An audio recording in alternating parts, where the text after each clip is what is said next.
On poursuit cette exploration de la séquence accès à l'emploi avec de nouveau donc Pôle emploi et donc une mode d'adaptation sur le terrain de Pôle emploi avec Jean-Louis Coquempo qui est responsable d'équipe et Violaine Dropsy qui est conseillère à l'agence Pôle emploi d'Amiens. Vous allez vous-même donc au contact des demandeurs d'emploi, comme on l'a vu tout à l'heure pour la mission locale, et des habitants non inscrits, à travers des actions de pied d'immeuble, sans permanence, en passant notamment par le centre social Étouvie à Amiens. Alors dites-nous comment tout ça fonctionne et est-ce que c'est lié tout simplement à une dynamique interne d'une équipe avec un bon manager à sa tête ou est-ce que d'autres agences de Pôle emploi se mobilisent identiquement sur ce territoire ou ailleurs? Bon, je pense que vous avez un bon manager en face de vous, là. Ah oui, c'est bien, il faut se le reconnaître soi-même. C'est bien. Non, en fait, si vous voulez, on a fait un petit peu le même constat qu'a fait la mission locale tout à l'heure, Madame Enona. D'accord. On s'est aperçu en fait que les demandeurs d'emploi de quartier ne venaient pas vers nous, vers Pôle emploi, vers l'agence. Donc on a créé un certain nombre de plans d'action qu'on a déployés directement sur les quartiers. Dont effectivement donc, ce plan d'action Femmes BRSA en fait partie. D'accord. Donc c'est un plan d'action qui... Alors, femme, B. Femmes bénéficiaires du RSA, pardon. Non, mais tout le monde a compris peut-être. Voilà. Donc il s'agit en fait d'un plan d'action qui est financé par le conseil départemental, puisque BRSA, mais également financé par Pôle emploi, sur des lignes d'action innovantes en fait. Donc je vais laisser la parole à ma collègue Violaine, qui elle est sur le terrain et qui pourra vous en dire plus sur ce plan d'action. Très bien. Alors, bonjour à tous. Donc, je vais commencer par situer un petit peu l'action.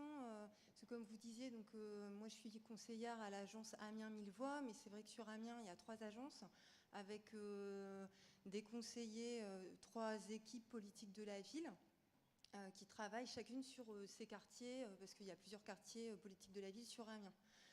Donc tout a démarré parce qu'on a fait un partenariat avec le centre social culturel de tous les quartiers, donc nous avec Étouvie particulièrement, et ça a démarré au départ, c'était une action qui s'intitulait Identité professionnelle, qui nous a permis donc, de créer le partenariat avec le centre social, et puis enfin les centres sociaux, et puis également nous d'approfondir en fin de compte notre connaissance du quartier. Qu'est-ce qu'il y avait dans ce partenariat?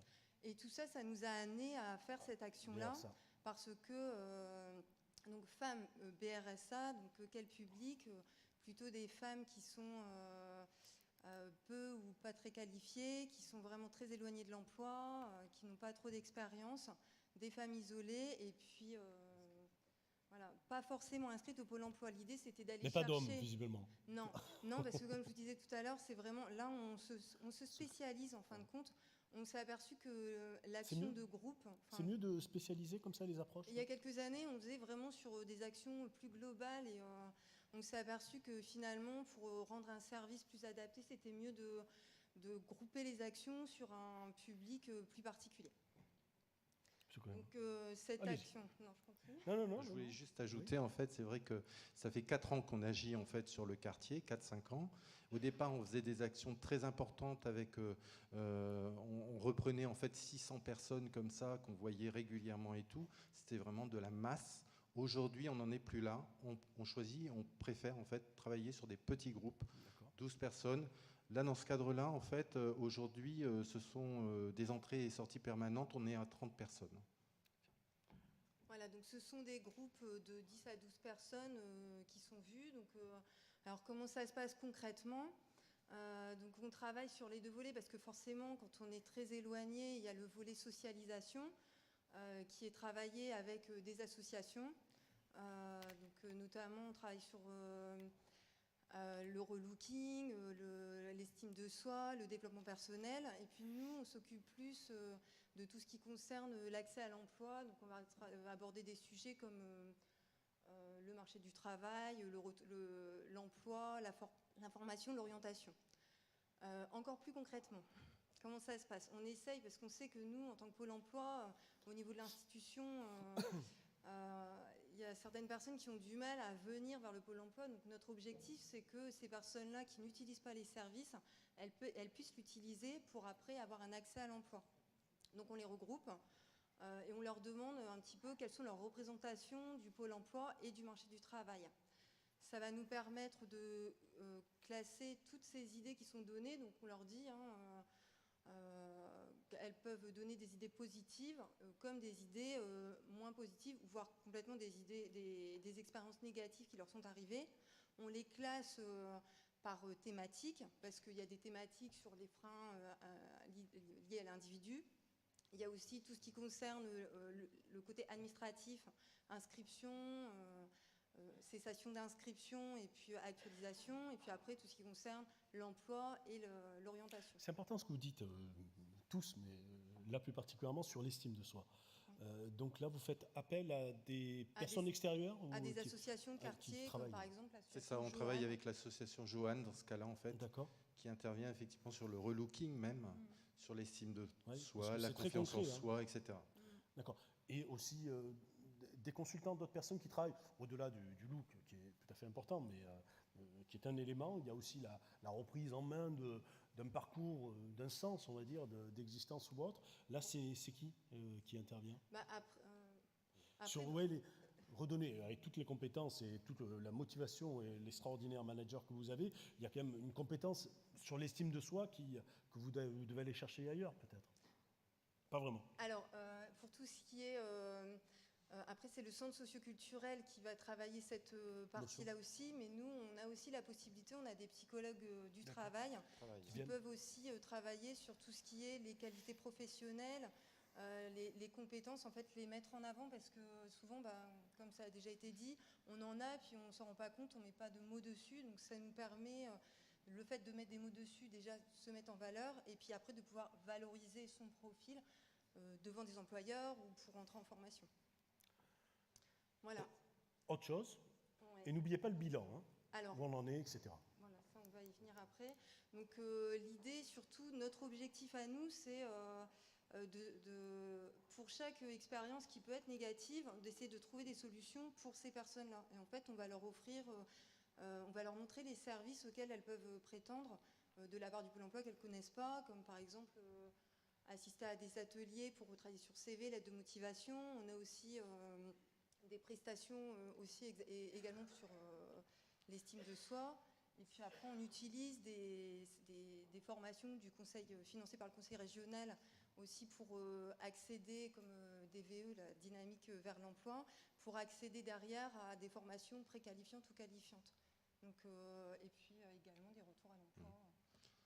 Il faut savoir en fait que les conseillers qui interviennent sur ces actions rencontrent les gens sur place. Donc derrière ça, il serait inadmissible en fait de mettre ces gens-là dans d'autres portefeuilles, puisque vous savez que dans les agences Pôle emploi, les conseillers ont en charge un portefeuille de demandeurs d'emploi qu'ils doivent voir régulièrement ou contacter régulièrement. Donc là, les conseillers qui interviennent sur cette action sont dans le portefeuille du conseiller qui intervient en fait. Mais Monsieur Kokempo, on a vu le Chenelet, on a vu donc chantier d'insertion, on a vu des tas d'expériences cet après-midi. Vous connaissez entre vous, vous envoyez des dossiers en quelque sorte de personnes qui peuvent rentrer. Bien sûr, on travaille effectivement avec tous les partenaires. On parlait de chantier d'insertion. Moi, je vais vous parler de l'insertion par l'activité économique, parce que pour nous, l'insertion par l'activité économique, c'est un bon tremplin pour ce public. Je veux dire, c'est une marche en plus vers l'emploi avant de travailler sur le marché, je dirais, normal, entre guillemets, du travail. Le plus important pour ces personnes-là, c'est bien entendu, et vous l'avez dit, la prise en considération de leur cas. Et le ballottage est parfois négatif d'une structure à l'autre. Oui. Donc il faut les garder aussi, parfois il faut savoir le faire. Donc Madame Dropsy, où on en est concrètement aujourd'hui de cette démarche auprès des femmes RSA, en attendant que les hommes soient de nouveau concernés. Je veux dire, voilà, qu'est-ce que... Ah non, les hommes sont aussi concernés, mais dans d'autres dispositifs. Voilà, d'autres dispositifs, voilà. Sur cette approche de niche vraiment hyper spécialisée, est-ce qu'on a d'ores et déjà des résultats qui encouragent à reproduire ce type de dispositif ? Ah bah oui, tout à fait, parce que comme je vous ai dit, déjà rien que le fait déjà que Ah, vous les l'avez dit déjà, personnes pardon. qui ne sont pas inscrites viennent s'inscrire pour pouvoir bénéficier des services, être en suivi. Il y a eu des retours à l'emploi, des entrées en formation. Donc oui, c'est tout à fait positif. On est à 36% en fait de retour à l'emploi. Ce qui est énorme, finalement. Sur un Oui, public effectivement. assez éloigné. Et n'oublions pas que cette action est à entrée et sortie permanente, donc on espère encore avoir un pourcentage élevé. D'accord. Il y a des structures ici, sociales, il y a des tas de personnes. Oui. C'est une merveilleuse diversité. Donc, on peut venir frapper à votre porte aussi en disant, voilà, moi j'ai un centre social à tel ou tel endroit, ça patine un petit peu, est-ce que vous pouvez nous aider? Alors, il n'y a pas de souci. On veut bien travailler avec Non, parce qu'on a n'importe peur quelle parfois, structure. de Non, rentrer non, dans- non, mais il faut frapper, il faut rencontrer en fait les responsables d'équipe, les chefs d'agence, les directeurs adjoints, etc. Il ne faut pas hésiter. Et effectivement, on est prêt vraiment à travailler. On ne sait pas travailler seul. En tout cas, moi, je ne sais pas travailler seul. Pour avoir du résultat, il faut que je m'entoure de gens aussi compétents dans X domaines. Merci pour ce témoignage. On regarde toujours s'il y a des doigts qui se lèvent. Madame, vous êtes dans l'obscurité, mais j'ai encore une vue à peu près normale. Donc, et on va venir vers vous. Pierre-Édouard va prendre le relais. Bonjour. Donc moi je suis chef de projet à Abbeville sur le contrat de ville. Je voulais juste savoir, est-ce que votre action se fait à Pôle emploi ou est-ce qu'elle est délocalisée dans les quartiers? C'est-à-dire, est-ce que vous intervenez par exemple dans les MASP qui sont mises en place dans les MSAP. quartiers? MSAP, Maison de service public. Non, on est délocalisé, donc on va dans les quartiers. On a la chance d'avoir un PIGE qui nous, enfin un PIGE, Un point information un jeunesse. point information jeunesse, pardon, qui nous prête donc une salle avec des ordinateurs.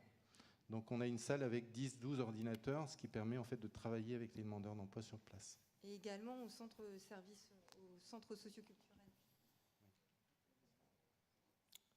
Merci pour cette double intervention et on peut applaudir. On est obligé maintenant à chaque fin d'intervention d'applaudir.